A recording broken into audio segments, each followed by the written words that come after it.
Hello everyone, welcome back to my channel digital Gurukul. तो चलिए आज के इस वीडियो में 50 क्वेश्चन का बायो का इम्पोर्टेंट क्वेश्चन का यह एक सीरीज है। तो चलिए स्टार्ट करते हैं हम अपना पहला क्वेश्चन।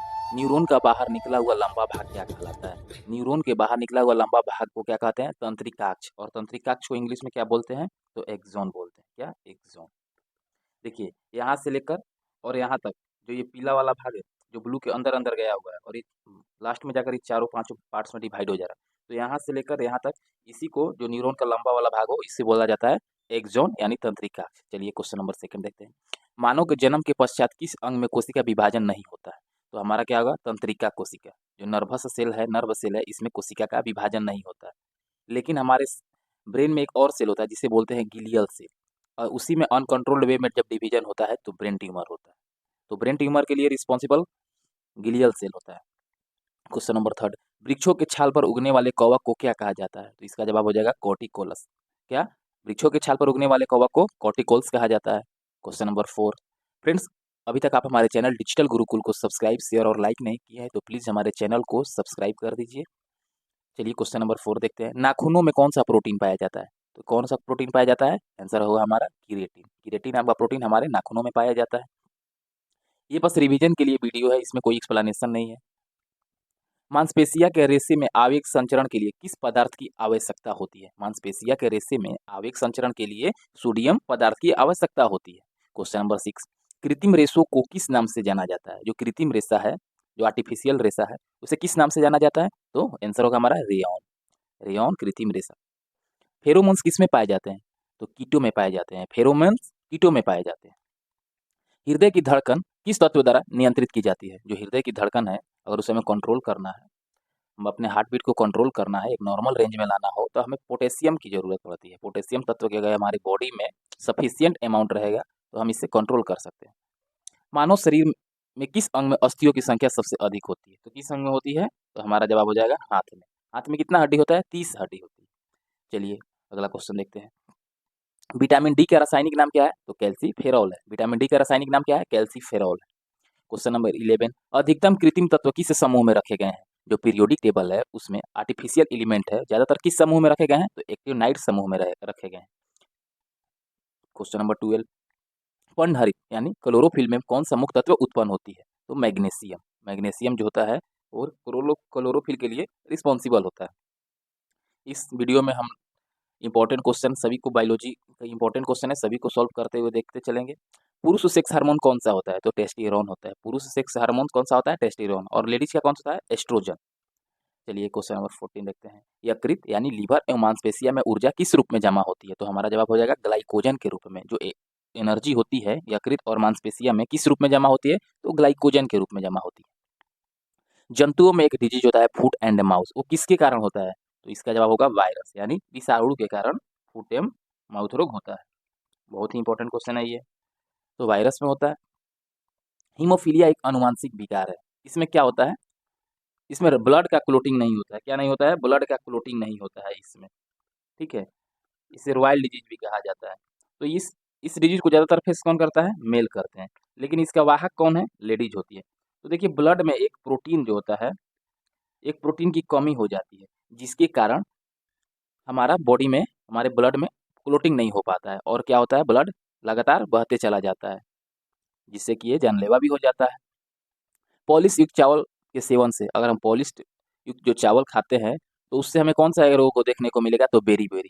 तो मार्केट में जो भी देखने में अट्रैक्टिव आकर्षित चावल है तो पॉलिश युक्त चावल है, इसीलिए हमें जो फेड कलर में है, जो देखने में ज़्यादा अट्रैक्टिव नहीं है, हमें वही चावल लेनी चाहिए। Question number 18। सामान्य जुकाम किस वायरस के द्वारा होता है? जो नॉर्मल जो हमारा कफ होता है वो किस वायरस के कारण होता है? तो रीनो वायरस के चलते होता है। क्या होगा? Reno virus. ग्लाइकोमा किस अंग का एक रोग है? ग्लाइकोमा एक डिजीज है, वो किस हमारे बॉडी में, हमारे ऑर्गन्स का एक डिजीज है। तो हमारा आंसर हो जाएगा नेत्र यानी आँख। मानव शरीर से उत्सर्जित सर्वाधिक विषाक्त यानी टॉक्सिक मटेरियल कौन सा है? तो इसका जवाब क्या हो जाएगा? अमोनिया। ठीक है, तो ये सबसे हमारे बॉडी का टॉक्सिक पार्ट है, जो हमारे यूरिन के थ्रू भी निकल जाता है। विल्स रोग में कौन सा अंग प्रभावित होता है? तो किसमें होता है? विल्स एक डिजीज है, इसमें कौन सा अंग प्रभावित होता है? तो वृक्क यानी किडनी।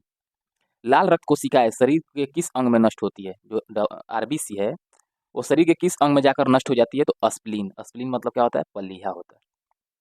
दिल का दौरा पड़ने यानी हार्ट अटैक के पहले घंटे को किस नाम से जाना जाता है? Golden hour.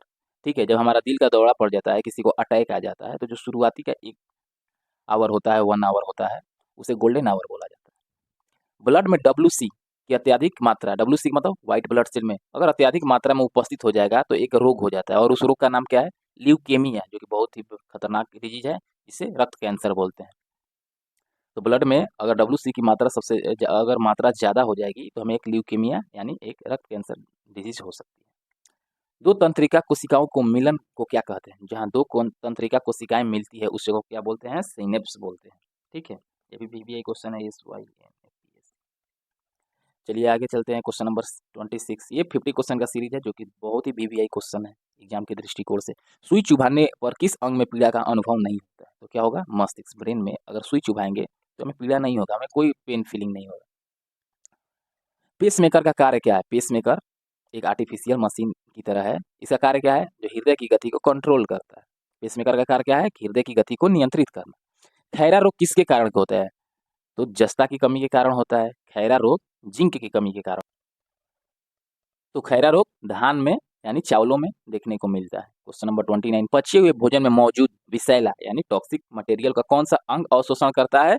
तो लीवर करता है। लीवर का मतलब ही यकृत होता है। तो जो पचे हुए भोजन में जो टॉक्सिक है उसको यकृत एब्जॉर्व करता है। क्वेश्चन नंबर 30 देखते हैं, कालाजार का संचार किसमें होता है? तो कालाजार का जो डिजीज को जो स्प्रेड करता है उसका जो रिस्पॉन्सिबिलिटी है उसको सिक्का मक्खी के द्वारा होता है।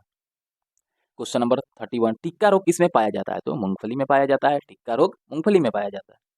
यकृत यानी लीवर में उपस्थित कौन सा पदार्थ मानव शरीर में रक्त को जमने से रोकता है? यकृत में उपस्थित एक मटेरियल है, एक केमिकल है जो मानव शरीर में ब्लड को जमने से रोकता है, तो वो है हिपेरिन। ठीक है, वो क्या है? हिपेरिन। अगर ये नहीं रहेगा तो हमें ब्लड को क्लोटिंग हो जाए, और ब्लड क्लोटिंग से क्या होगा? हार्ट अटैक आएगा। जब सांप काटता है तो क्या होता है? हमारे ब्लड का क्लोटिंग ही तो होता है।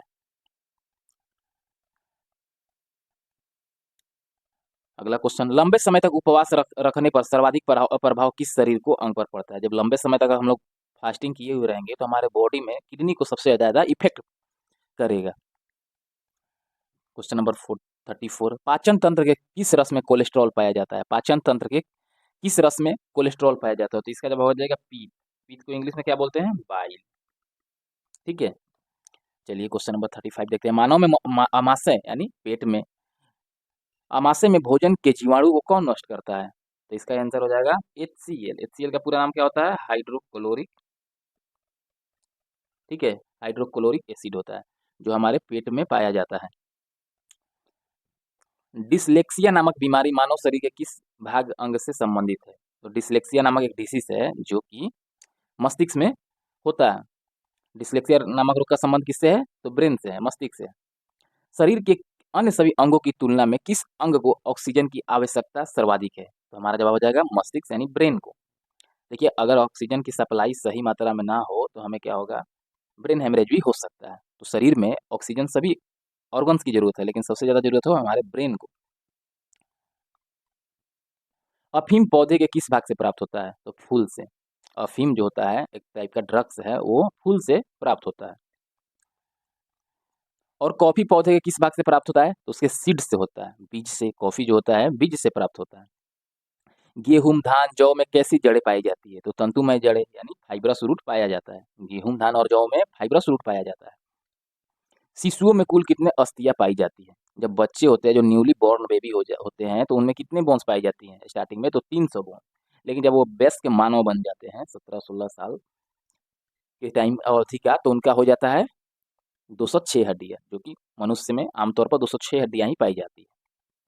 मानव के जीवन काल में कितनी दांतें 2 बार विकसित होती है? तो हमारे टोटल टीथ कितने होते हैं? 32 होते हैं, लेकिन इसमें 20 ऐसा जो टीथ हैं जो एक बार टूटने के बाद दोबारा रीजेनरेट होते हैं।